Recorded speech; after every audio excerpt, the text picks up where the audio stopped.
So what's up sa mga kahombre ko dyan?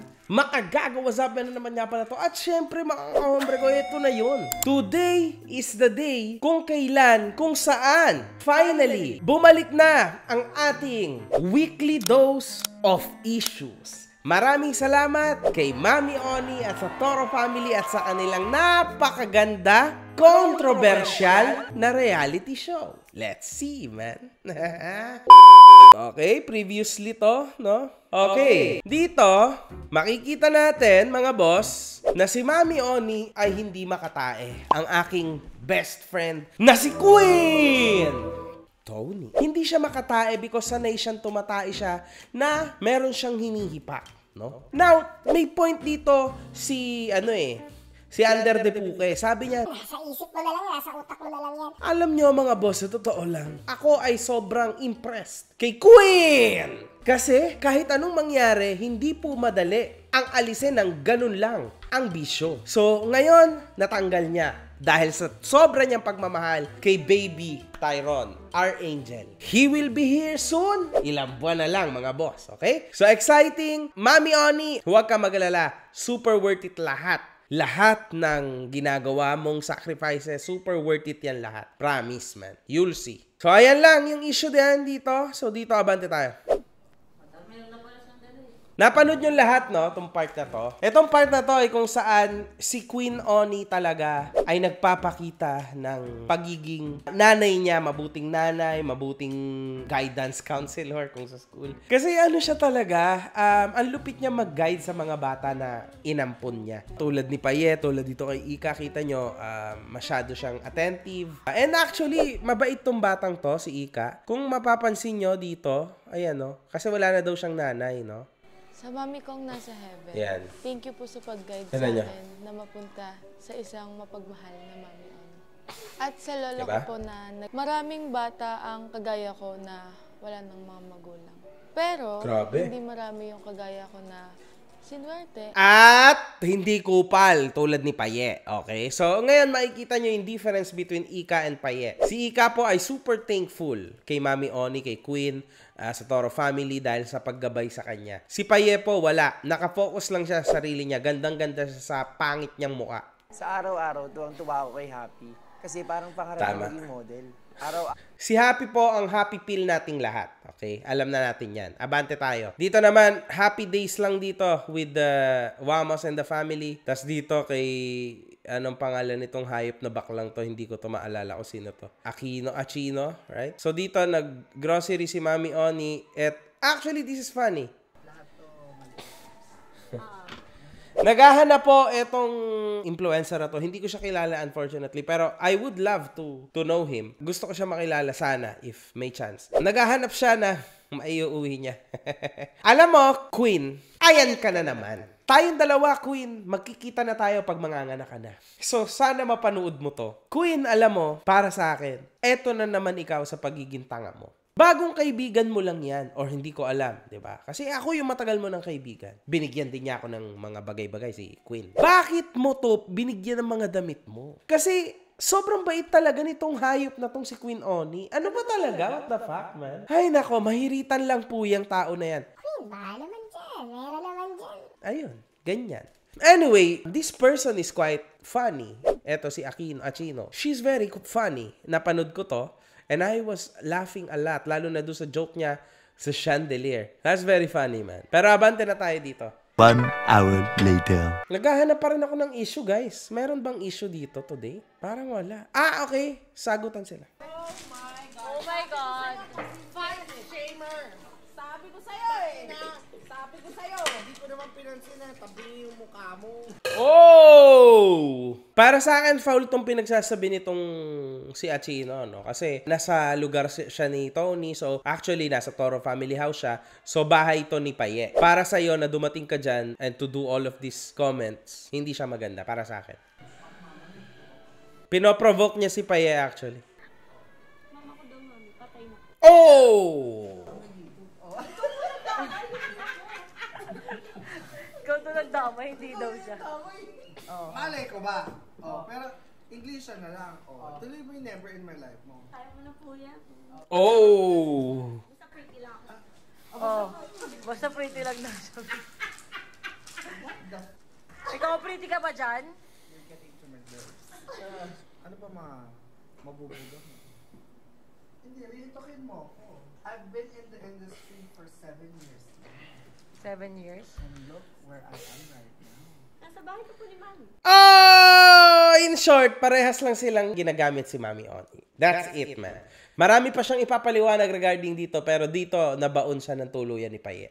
So, hindi ako naniniwala na actually para sa akin bastos din ito si Achino, no? Dito, no, sa usapan na to. Kasi una sa lahat from the start, alam mo na nasa bahay ka ni Paye. So, you shouldn't have done that. Although talagang pinupush din nila Marie and ni Tony sa likod ng camera na magkaroon sila ng bangayan. Anyway, this is still good. Pero para sa akin, Paye wins here. Entertain naman ako. Para akong nasa comedy bar, kaya ngingiti na lang ako. Palagi ko Tama. binabantayan si Mami na maligo. Kasi baka ano pong mangyari. Tama. Very good, Ika. Eto, nandito ako nito eh. Obviously, I was there. So, alam ko na lahat to. Dito, napanood nating lahat na finally, may mga ni-reveal si Madam J kay Paye sa ugali ni Paye na mabait naman daw talaga si Paye. Sa totoo lang, sa loob niya, sobra siyang mahina. Tapos na maghihiwalay din sila nitong jowa niya. Tapos mabilis lang si Paye bumitaw sa relationship niya. Anytime, pwede niyang iwanan yung jowa niya. Swerte si Paye, madaming perang papasok. Yun. So, may ugali rin obviously si Paye minsan. I believe in Madam J. Okay? Because si Madam J, madami na siya napatunayan sa akin, sa ating lahat. So, naniniwala din talaga ako sa isang banda na actually mabait naman talaga tong Paye. Pero syempre, hindi niyo lang maiaalis na parang yung 50% niya mabait, yung 50% niya hinayupak, no? So, minsan, may mga times na nagiging 70% yung pagkahinayupak. Tao lang naman din tayo. Tao lang din naman si Paye. Yun lang ang sinabi ni Madam J kay Paye. In short, naghihintay na lang po tayo kung kailan sila maghihiwalay ni Kiana. Actually, I'm very excited. Kasi parang gusto kong makita si Paye na may bago siyang partner and yung partner niya lalaki. Feeling ko lalo siyang mag-grow and finally hindi na siya malilito sa gender niya. Sa isang banda kasi nare-realize ko na itong si Paye ay talagang nagagawa lang niya lahat ng ito dahil sa gusto niya na magpapansin sa kanyang ate. Yun lang yun. Up till now, yan talaga iniisip ko. So sa tingin ko, kapag si Paye at si Kiana naghiwalay na, for sure, lalaki na yung susunod niyang ka-relationship.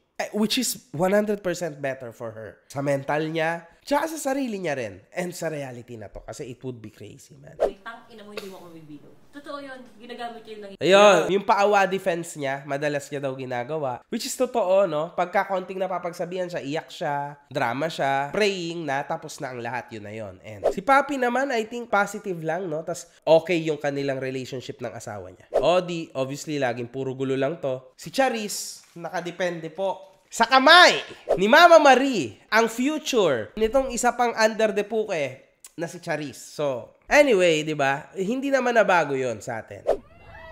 Yeah.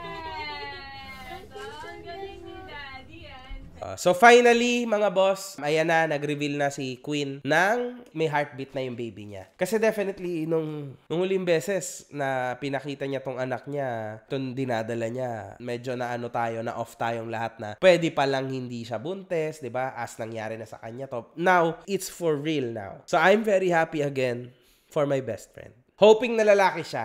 As sabi ni Madam J, lalaki daw to. Pero sa banda dito, mga kahombre ko, eto si Under the Puka. Naniniwala naman ako sa sinasabi nito. Uulitin ko kasi this guy is too good. Kaya siya ganyang ka-under. Okay? Which is masama din kasi lahat po ng excessive ay masama. Pero eto si Vince actually, sa totoong buhay, mabait talaga siya, mga kahombre ko. Legit. Sobrang tindi ng pasensya niya. Sobrang marespeto siyang tao. Even before, nung mukha pa siyang bulbol dati, nung nakita ko siya for the first time ever. He was the first one na binati ako. Hindi ko makakalimutan yon. Alam niyo yun. I will forever cherish that part of Vince. Ato na ako. Si Tyrone niyang cute din. Finally, nakita niya na yung heartbeat ng kapatid niya. So, ayan. So, kumain na sila. Ano ako dito eh? Gusto ko to. Gusto ko tong part na to. Ito po yung mga happy ako na nai-experience ko kasama ang Toro family. Dinner time. Masarap masarap na pagkain at sama-sama po ang family. Okay? Kanyang, palagi siyang masiyahin. Kasi obsessed ka eh. Yan ang di maganda sa'yo, putang ina ka. Masungit. Para walang lalapit sa kanya. Masungit talaga ako sa labas. Lalo na pagkasama ko si Tyronia. Yes. Marami nagkasabi ng, alo, sungit pala ni Mami Oni. Galing kasi tayo sa pandemic at may COVID pa din. Kahit Yes. na lockdown. Legit. Iniingatan ko lang yung anak ko. At lalo na ngayon nabuntis ako, ay iniingatan ko lang ang mga anak ko.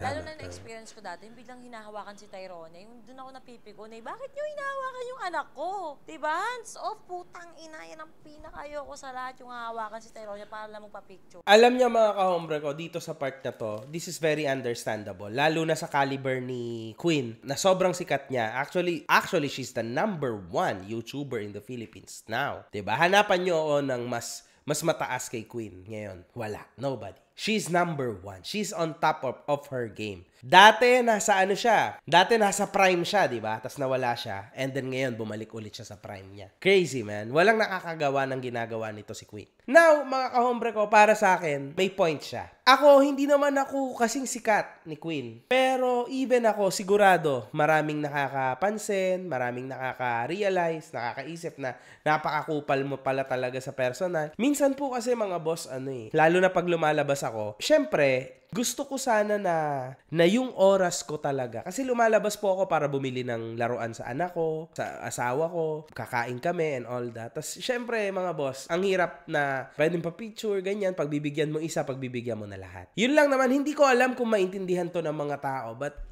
we are still grateful dahil sa inyo, nandito kami, obviously. Pero, sana may konting pangunawa lang. Kasi lalo na minsan nakain, alam niyan, picture. Syempre, hindi naman po lahat pare-parehas ng manner.